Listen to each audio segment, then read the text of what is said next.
Le jour de la déclaration de guerre, le tocsin avait sonné sur la commune, mais je pense que ça devait être aussi sur l'ensemble de la France. Donc ça avait traumatisé toute la population, à juste titre d'ailleurs. Mon père après avait dû partir pour Toulon, comme il avait servi dans la marine précédemment. Mais comme il était déjà père de 4 gamins, finalement, il n'a pas été mobilisé. Et après, c'était une période très compliquée, particulièrement au niveau de la nourriture, puisqu'il y avait la pénurie de tout. Et il y avait aussi les tickets de rationnement qui ont existé pratiquement jusqu'à la fin de la guerre, et où les gens de la ville venaient chez nous, à la campagne, pour se ravitailler, puisqu'en ville, ils ont encore plus souffert de la faim que dans les zones rurales comme nous. Et après, ce qui était traumatisant, c'était de voir défiler les Allemands dans la commune. Donc c'était, pour les gamins qu'on était, c'était quand même très, très traumatisant. Et ça générait aussi un sentiment de peur. Au moment où la déclaration de guerre a été effective, j'avais 15 ans. Et quand la guerre s'est terminée, j'en avais 20. Et donc, là, je me mélange un peu les pinceaux, je crois. Et donc, ça a été 5 années terribles à passer, parce que bon, il fallait travailler, bien sûr, je travaillais tous les jours, moi. Et en même temps, j'ai travaillé pour les Allemands. J'ai aidé à faire les tranchées là-bas pour qu'ils puissent monter ensuite leur blocos pour lutter contre le débarquement. Et j'ai travaillé à peu près une semaine, quoi. Puis un beau soir, j'ai vu arriver un officier allemand et qui m'a dit « Monsieur Liotto ». J'ai dit « Oui, Monsieur Liotto ». Il m'a dit ben, « Vous, demain, Arbeit, parce que vous travaillez à la poste, et voilà ». Donc je suis parti soulagé, c'est certain. J'étais bien heureux parce que j'en avais ras-le-bol de travailler pour eux. Et j'ai repris mon travail. Mais de toute façon, moi j'avais toujours dit, s'il faut partir en Allemagne, nix. Moi je prenais le maquis, ça c'était sûr, hein, je prenais le maquis. Et qu'est-ce que le maquis? Le maquis? Vous avez parlé de maquis, qu'est-ce que c'est? Eh bien, le maquis c'est très simple. Hein. Il y en a eu de partout des maquis. Vous avez là-bas le maquis de chez nous, c'était le maquis de Canjuers. Et là, bien entendu, eh bien, c'était les gens qui ne voulaient pas partir en Allemagne, eh bien, ou autres, hein, parce qu'il y avait des dénonciations de nos chers collaborateurs qui étaient pourtant français, mais qui étaient quand même pour les Allemands. Eh bien, ils allaient là, et puis il y avait une petite, pas une armée, mais il y avait un gros groupe de jeunes qui luttaient contre les Allemands. Voilà. C'est ce qu'on appelait le maquis. Mais c'était des endroits où vraiment ils étaient éloignés de toutes les villes. Hein. Là, le plateau de Canjuers, c'est dans le Haut-Var. Et bien entendu, il y avait du monde. Hein. Mais moi, j'y suis jamais allé. Mais je connais très bien par contre, parce que je suis là-bas. Alors moi, la première question qui me vient en tête, c'est à cette période, donc quel âge vous aviez? Vous étiez à quelle période de votre vie à peu près? J'avais 6 ans quand la guerre de 40 est arrivée. Les années de 40 à 45 ont été très très dures. L'angoisse, la peur, papa à la guerre, la naissance de ma petite sœur en mars 40 et le décès de mon grand-père Mazet, avril 40. Papa est venu en permission pour les funérailles de mon grand-père. Mais quelle époque! Ces jours difficiles, froids, noirs. J'habitais à la gare de Saint-Quentin et nous avions la scierie. Et quand les Allemands sont arrivés, eh bien, ils se sont installés dans la scierie avec leurs camions leur jeep, enfin tout le matériel. Mais pour nous, quelle angoisse! Et pour maman, alors avec mon frère, nous étions dans la maison, on ne sortait pas. Ils ne nous ont jamais agressés ni fait du mal. Mais c'était vraiment dur avoir maman seule avec ma petite sœur qui venait de naître. Quelle époque! À côté de ça, eh bien, les souvenirs sont comme ces jours passés. J'y ai toujours dans mon histoire, ça a dû marquer. Et étant l'aînée, j'ai dû grandir vite, responsable, attentive, aidante. C'était la vie d'autrefois. Il y avait des soldats dans la cour, qui avaient des chevaux dans la cour, c'est tout ce que je sais, mais moi, voilà. Alors combien de temps ils sont restés exactement? Ils sont restés un certain temps, mais combien de temps exact, je ne sais pas. C'est pourquoi? Ils étaient dans la vieille maison en face. Vous nous avez parlé de soldats. C'était des soldats français ou allemands? Non, c'était des soldats des armées françaises. C'était pas des Allemands. Ils ont dû rester quand même quelques temps parce qu'il y en a qui participaient même un petit peu aux travaux de la ferme. Il y en a un, je crois, il aidait à ma mère à traire les vaches. Donc, ils ont dû rester quelques semaines, quelques mois, je ne sais pas. Mon père, arrivant d'un enterrement, a été arrêté par un groupe d'Allemands qui venait le chercher pour aller à la gare, car il était chef de gare à Saint-Quentin-Fallavier. Donc il nous a laissés, il est parti, et nous sommes un groupe du quartier monté à travers les bois de Bonnefamille pour arriver jusqu'à la ferme Roland à Fallavier, où nous sommes restés un certain temps à nous cacher derrière les bottes de paille, car les avions survolaient la campagne à cette époque. Est-ce qu'il y a un événement qui vous a le plus marqué?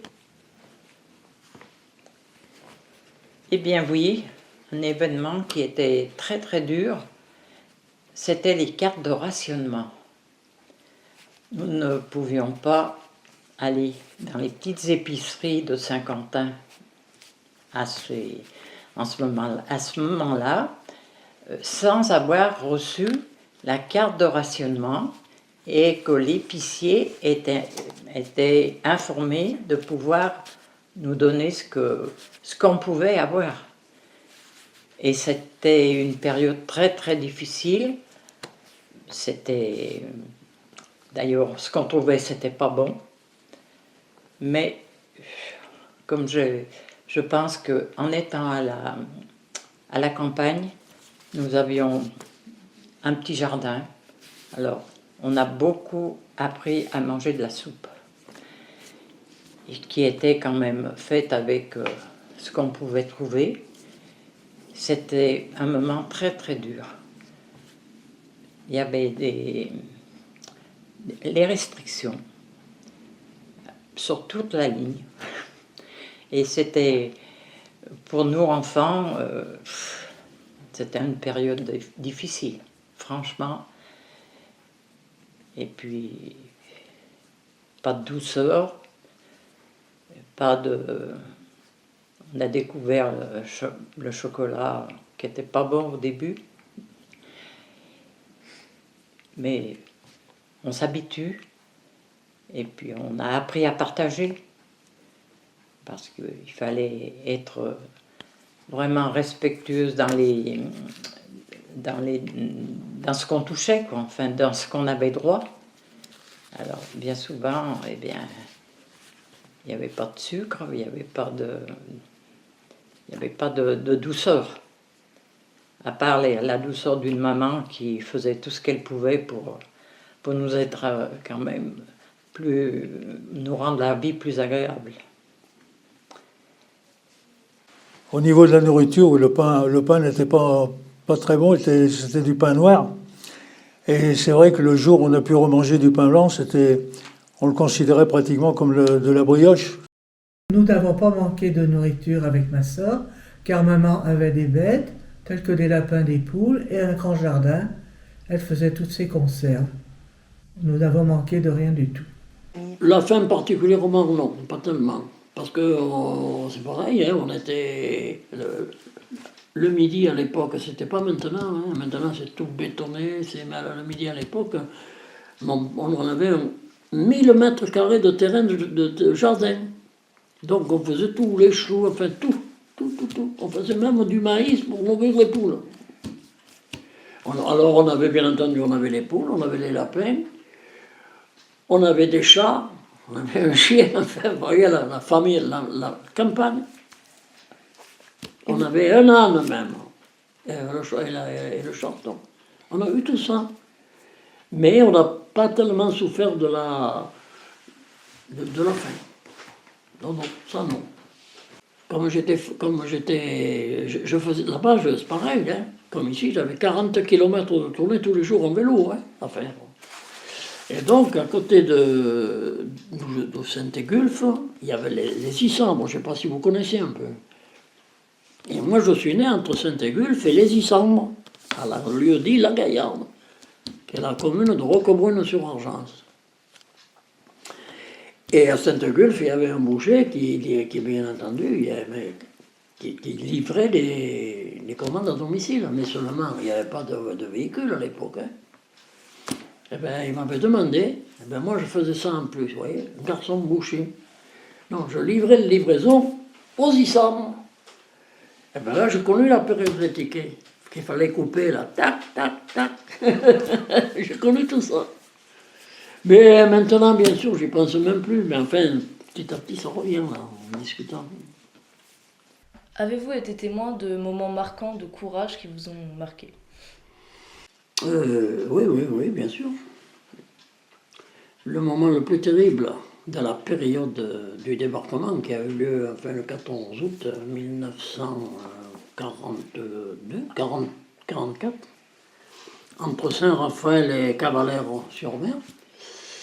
Eh bien, pendant 6 heures de rang, nous avons été pilonnés par les bateaux qui envoyaient des salves d'artillerie. Et c'était pas tellement agréable, on se demandait même si on allait ressortir vivant. Hein. Enfin, cela pendant 6 heures. Ensuite, le plus terrible, c'est qu'après le passage des troupes, c'était les troupes américaines, il y avait des morts.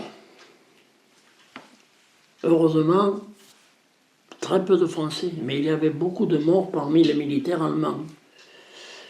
Et ces militaires allemands, il fallait quand même les enterrer. Et qui c'était qui les enterrait? Eh bien, c'était nous, parce que le débarquement avait lieu au mois d'août, en pleine chaleur. Et donc, on risquait bien entendu des épidémies graves. Eh bien, qu'est-ce que nous avons fait? Nous-mêmes, nous avons enterré les morts allemands. Et j'aime autant vous dire, quand je voyais ça, j'avais les larmes aux yeux, je pleurais, parce que, franchement, on ne peut pas traiter un être humain comme ça. Un être humain, quand il est mort, on le fait une sépulture, on le met dans un cercueil. Eh bien là, non, il y en avait quand même. Eh bien, qu'est-ce qu'on faisait? La Croix-Rouge nous les apportait, nous on faisait les trous, bien entendu, la Croix-Rouge nous les apportait sur une couverture qui récupérait dans les blocos allemands, par là. Il allongeait, alors une couverture dessous, il allongeait, il mettait une couverture dessus. Et il nous l'amenait comme ça, en bordure du trou, et c'était nous qui le mettions dans le trou. Et qu'est-ce qu'ils avaient comme identité? Ils avaient une bouteille, que là, ça c'était la Croix-Rouge qui s'en occupait, une bouteille dans laquelle il y avait sa plaque, où il y avait son nom, sa date de naissance, pour après, pour la famille. Et on mettait tout ça dans la terre, sans cercueil, et on recouvrait, avec une petite croix. Voilà, c'est tout. Est-ce que vous vous rappelez du moment où votre papa est rentré de la guerre? Je ne me rappelle pas de la date exacte du retour de mon papa, mais il a été libéré du fait qu'il avait 3 enfants. Parce que les hommes qui avaient une famille déjà à cette époque-là n'étaient pas partis au front. Alors, il a dû rentrer peut-être en 43, fin 43 peut-être. Mais je ne me souviens pas trop. Je me souviens qu'on était contents, il y avait papa, mais il n'a pas pu reprendre son activité tout de suite. Les Allemands étaient partis, mais il n'a pas pu, et il a dû trouver du travail à Lyon pendant quelque temps. La vie, c'était quand même c'était plus réjouissant parce que la famille était ensemble. Il y avait quand même pas beaucoup de liberté, mais point de vue pour nous enfants de cette période, ça a été marquant. On a eu quand même après un petit peu plus de gâteries, plus de possibilités, mais on se contentait quand même de ce qu'on avait et on ne cherchait pas à avoir plus que les autres. Les réjouissances, on ne connaissait pas. Les jouets, on les a connus tard. Mais l'amour de nos parents était tellement fort qu'il semblait qu'on ne manquait de rien.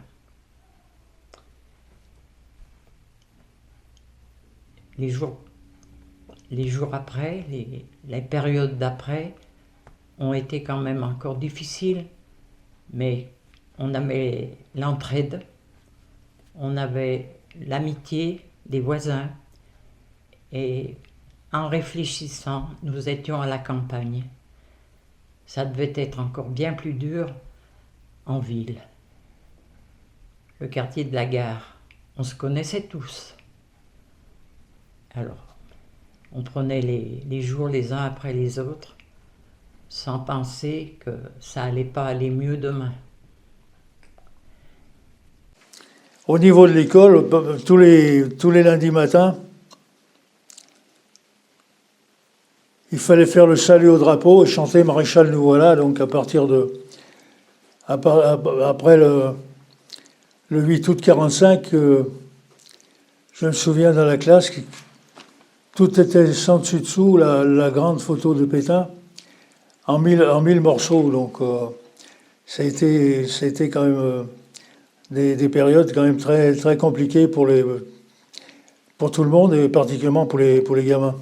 Ça laisse des souvenirs indélébiles pour les gamins qui se souviennent de cette période.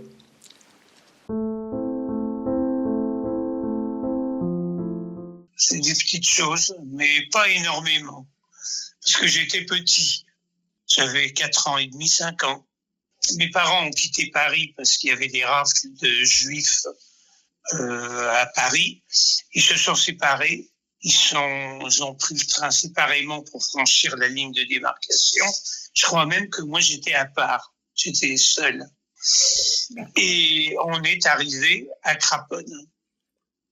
À Craponne, ils ont loué quelque chose, un studio ou quelque chose, dont je me souviens à peine. Et ils m'ont inscrit à l'école. L'école était tenue par Madame Coutet comme institutrice.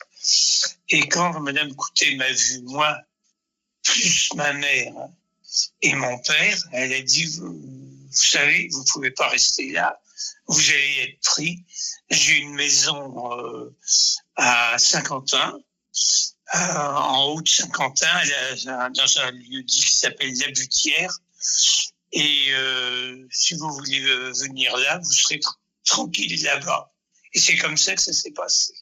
On était tout seul. Quelquefois, Suzanne devait passer, mais je m'en souviens. Franchement, je me souviens pas. Je peux rien dire.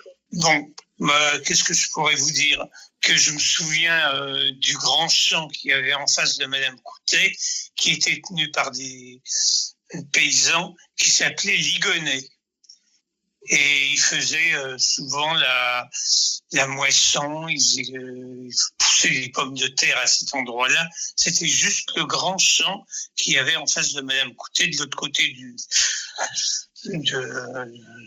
du chemin. J'étais tout le temps fourré à la ferme, j'allais voir les animaux, j'étais bien accueilli.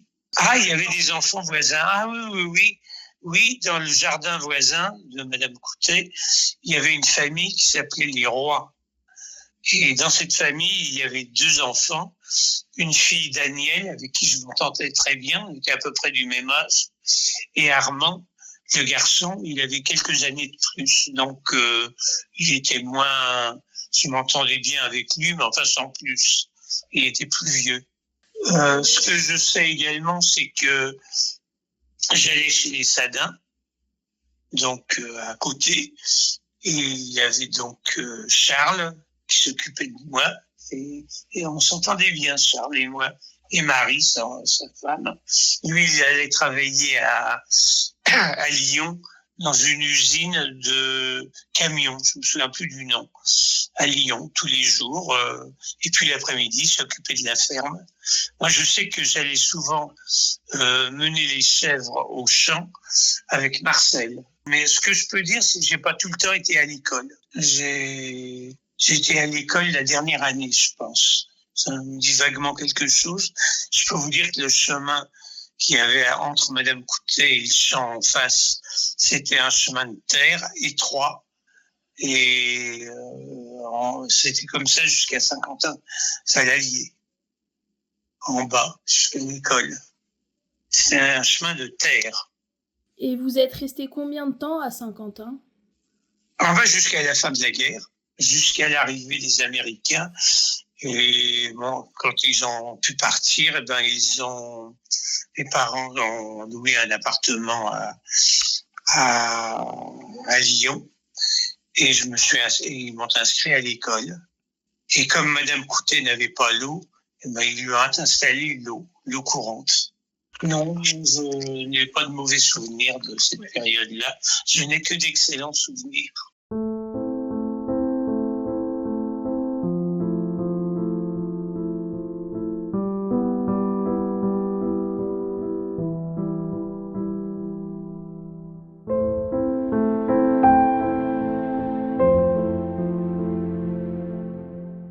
Jean Moulin était le chef de la résistance française. Il a joué un rôle clé dans l'unification des mouvements de la résistance sous l'autorité du général de Gaulle. Capturé par la Gestapo en 1943, ici même dans la maison du docteur Dugouvon. Il a été emprisonné à Montluc où il a été torturé. Dans sa détention, il n'a révélé aucun secret sur le Conseil national de la résistance, devenant une figure emblématique de la lutte contre l'occupation nazie. Il est décédé lors de son transfert en Allemagne.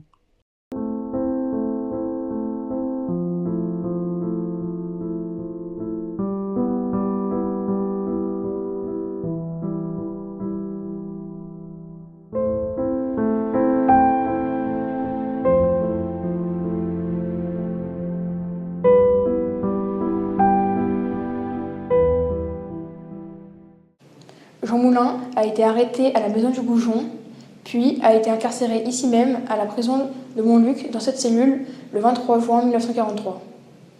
Klaus Barbie est un officier de la police SS et un chef de la Gestapo lyonnaise entre 1942 et 1944.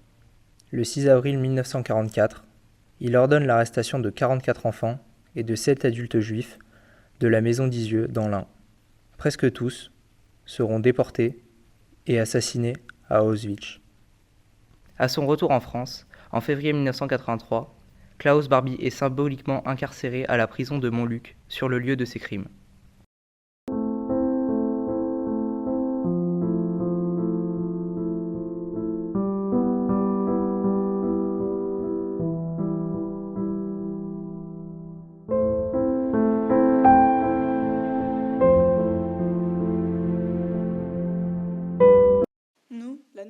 générations.